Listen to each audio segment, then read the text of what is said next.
Isso. Segunda Crônicas, capítulo 7, versículo 14, em nome de Jesus. Quem achou, diga amém. Quem está procurando, faça assim. Todo mundo achou? Amém? Vamos ler?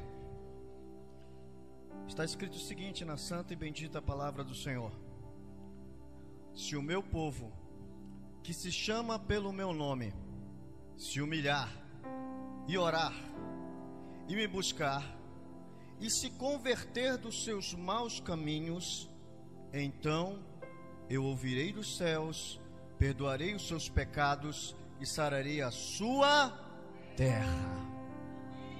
Amém? Me dê de presente a sua atenção. No colégio, um tempo atrás aí, né? No colégio, escutei uma frase que nunca saiu da minha cabeça, e com certeza você sabe, já ouviu, ou até fala. Toda ação tem uma... Vamos dizer de novo? Toda ação tem uma reação. Essa frase, na verdade, é uma das leis de Isaac Newton, físico, astrônomo e matemático inglês. A gente dá isso no colégio. E uma coisa interessante para todos nós aqui é que Isaac Newton era cristão, protestante e exímio estudante da Bíblia. Aí a gente ainda diz, tem gente que diz assim: a ciência e religião tem nada a ver uma coisa com a outra. Eu discordo, irmãos. A ciência proclama as obras do Senhor. Amém? E 2 Crônicas, capítulo 2, versículo 14, capítulo 7, versículo 14, pode ter influenciado Isaac Newton nessa lei. Toda ação tem uma reação. O Isaac Newton provavelmente teve influência da Bíblia em muitos estudos dele. Poderia colocar o título dessa mensagem: a ação de um povo e a reação de um Deus. No capítulo 7 de 2 Crônicas, o povo não estava em guerra. No capítulo 7 de 2 Crônicas, o povo não estava com pestes. No capítulo 7 de 2 Crônicas, o povo não estava sofrendo dores. No capítulo 7 de 2 Crônicas, o povo não estava escravizado. No capítulo 7 de 2 Crônicas, o povo não estava sendo torturado. O povo estava em festa. Quem entendeu, diga amém. Estamos em festa aqui, amém? O povo estava em festa. Estava sendo inaugurado o templo. Salomão tinha concluído o templo sacrificado, a glória do Senhor encheu. Os profetas não conseguiam ficar de pé, de tanta presença de Deus naquele lugar. E uma noite, Deus aparece a Salomão. Já pensou? Deus em pessoa veio visitar você hoje? Já pensou nisso? Dizendo assim: eu ouvi a tua oração, Salomão, e eu escolhi este lugar aqui para ser lugar onde serão oferecidos meus sacrifícios. E entre outras coisas, mas do versículo 14, ele dá a chave de como nós temos uma vida que Deus deseja que nós tenhamos. Quem quer uma vida que Deus deseja que você tenha? Diga amém. Só quem quer, diga aleluia. Se o meu povo, que se chama pelo meu nome. Quem é povo de Deus aqui? Diga amém. Quem foi que Deus comprou, que Jesus comprou com seu sangue? Diga aleluia. Quem é que se chama cristão aqui? Diga glória a Deus. Então essa palavra é para você. Diga para o seu irmão, essa palavra é para você. Diga para o outro lado, essa palavra é para você. Se o meu povo, que se chama pelo meu nome, este se é um se de condição. Ele está dizendo: se vocês fizerem isso, se vocês quiserem fazer isso, se vocês agirem dessa forma, ação. Amém? Ação. O que eu aprendo com essa pequena palavra, essa pequena preposição, que Deus não obriga você a nada. Você faz a vontade dele se você quiser. E a nossa primeira ação indicada por Deus, não é Salomão que está falando, não é o pastor Marcos, não é o Marcílio, o próprio Deus está falando. A primeira ação indicada por Deus é se humilhar. Se humilhar para Deus é preciso. E eu digo mais uma vez, Jesus é o exemplo, é o nosso exemplo a ser seguido. Jesus se humilhou, sendo filho de Deus, o primogênito. Filipenses capítulo 2, versículos 5 ao 8. Tende em vós o mesmo sentimento que houve também em Cristo Jesus, pois ele, subsistindo em forma de Deus, não julgou como usurpação ser igual a Deus. Antes, a si mesmo se esvaziou, assumindo a forma de servo, tornando-se semelhança de homens e reconhecido em figura humana, a si mesmo se humilhou, tornando-se obediente até a morte e morte de cruz. Tiago capítulo 4, versículo 10. Humilhe-se diante do Senhor e Ele os exaltará. Agora tem um versículo na Bíblia, meu pastor, que diz: Deus quer te humilhar. Ih, pastor, não, peraí, como assim? Tem isso na Bíblia, pastor? Tem. Deuteronômio capítulo 8, versículo 2 está escrito: lembre-se de todo o caminho pelo qual o Senhor, seu Deus, os guiou no deserto durante esses 40 anos, para humilhar vocês, para pôr vocês à prova, para saber o que estava no coração de vocês, se guardariam ou não os seus mandamentos. Ficou um pouco tenso, mas eu acredito que ainda pode ficar intenso. Mas o que é humilhação? Sabe, eu estava procurando alguns significados na internet e eu achei um significado interessante no Wikipedia. Humilhação é literalmente o ato de se tornar humilde. E a gente pensa que é outra coisa, né? Ou seja, alguém que se tornou humilde perante um outro ser de devida superioridade. Repita comigo: Deus é maior do que eu. De novo: Deus é maior do que eu. Deus é maior do que eu.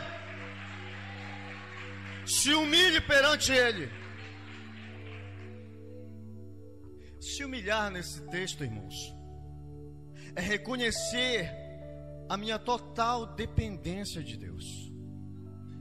Se humilhar nesse texto é ter a convicção que eu necessito de Deus, que eu preciso de Deus, que sem Deus eu não posso viver.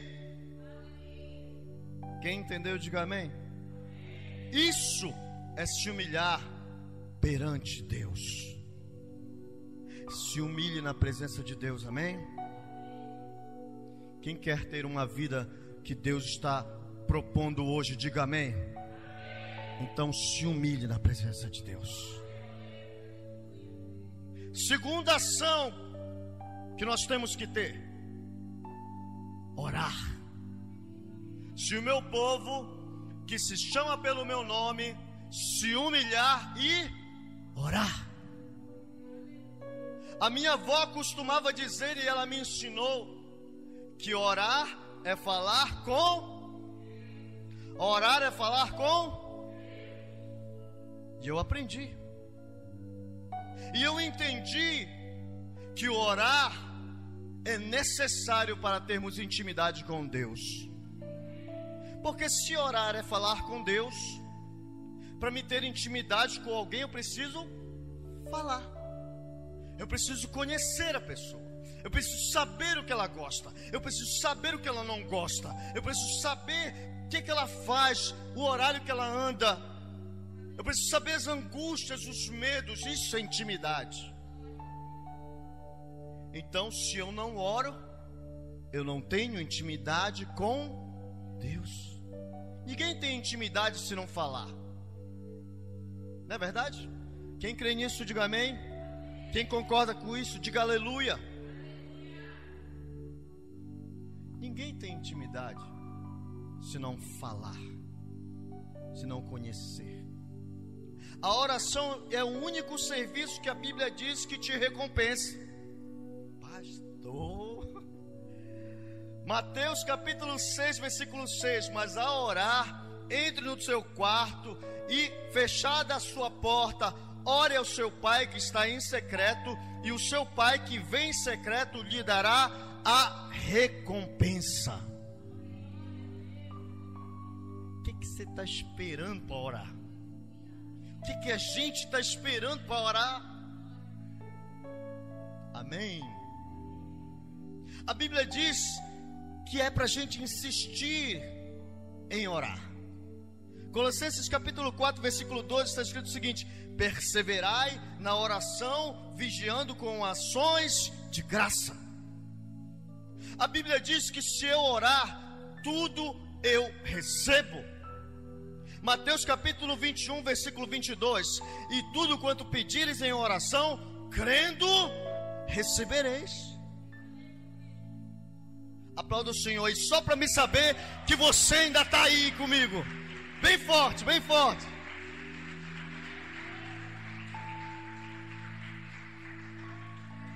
Eu falo alto, mas eu sou de Deus, meu irmão. A Bíblia diz que é para orar em todo o tempo. 1 Tessalonicenses capítulo 5, versículo 17: orai sem. Não deixe de orar.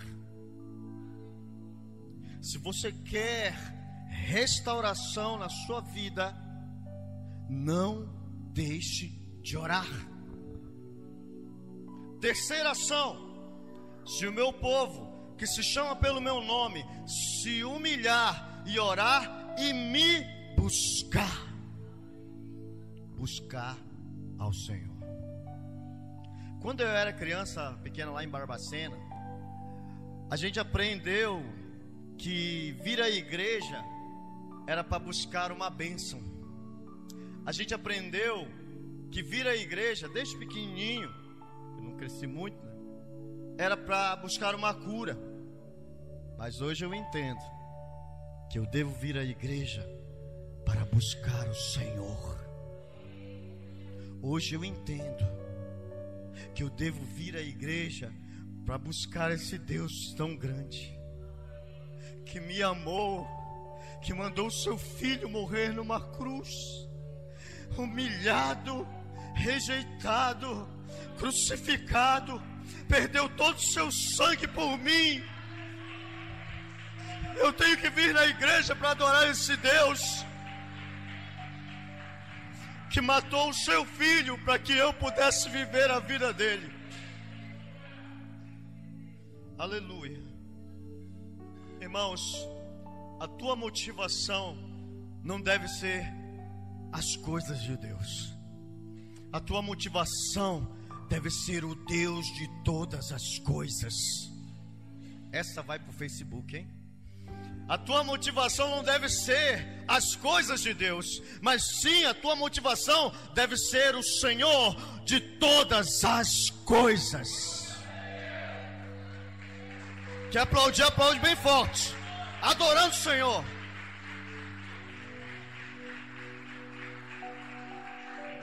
Busca o Senhor acima de tudo. Busca o Senhor acima de tudo. Quando você busca o Senhor também te busca.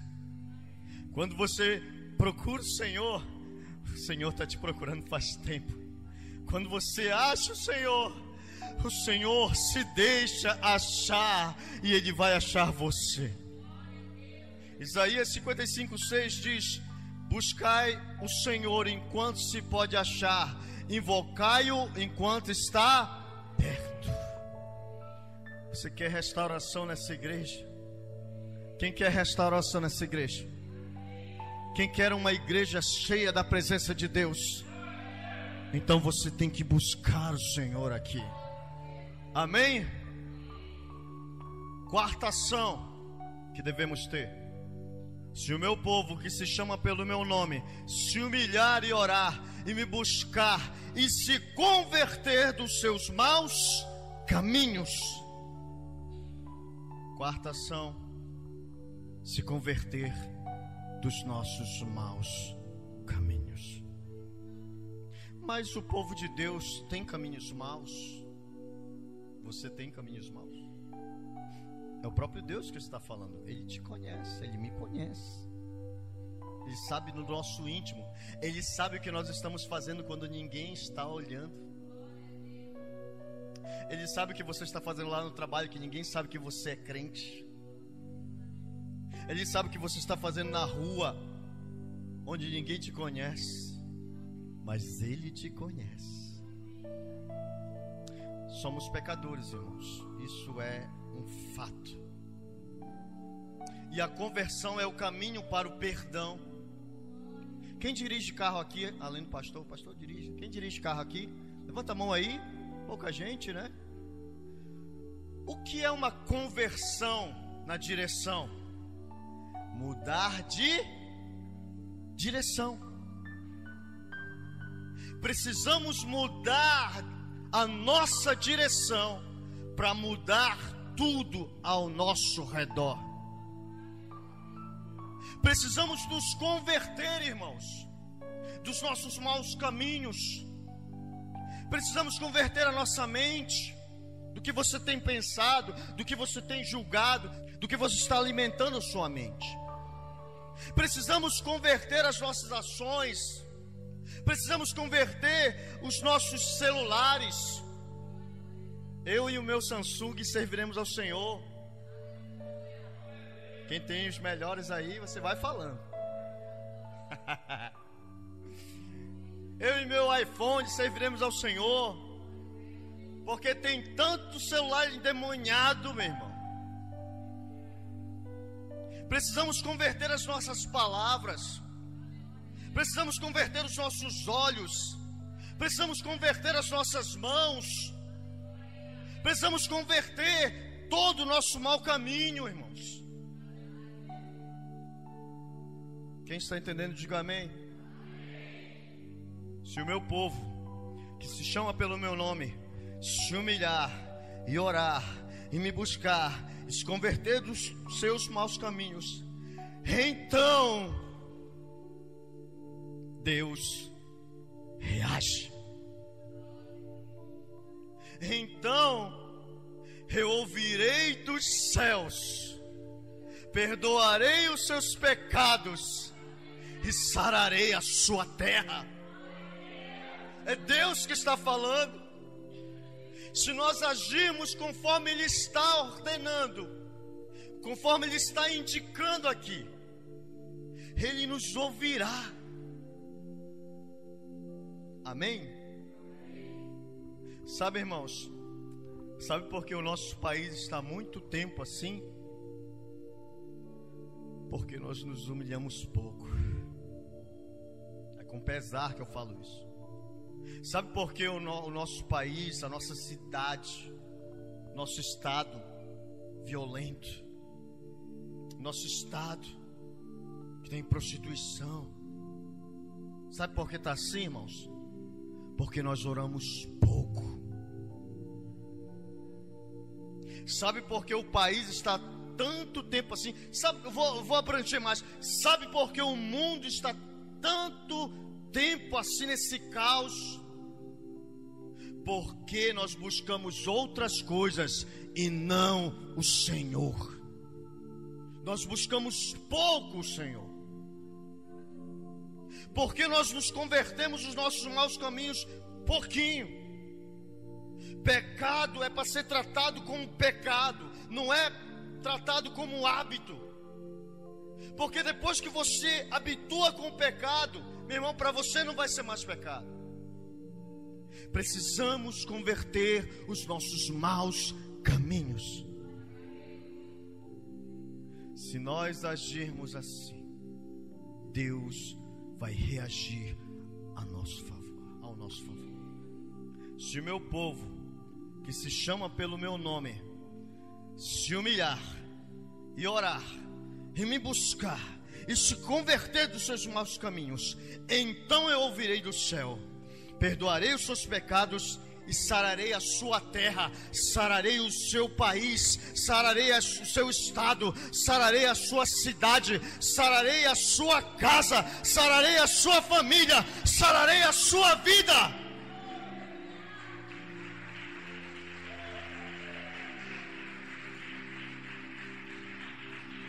Aleluia. Mas por favor, haja como Deus está indicando, para que Ele reaja ao teu favor. Amém? Que Deus abençoe a todos. Vamos ficar em pé, você que pode, e vamos aplaudir ao Senhor bem forte.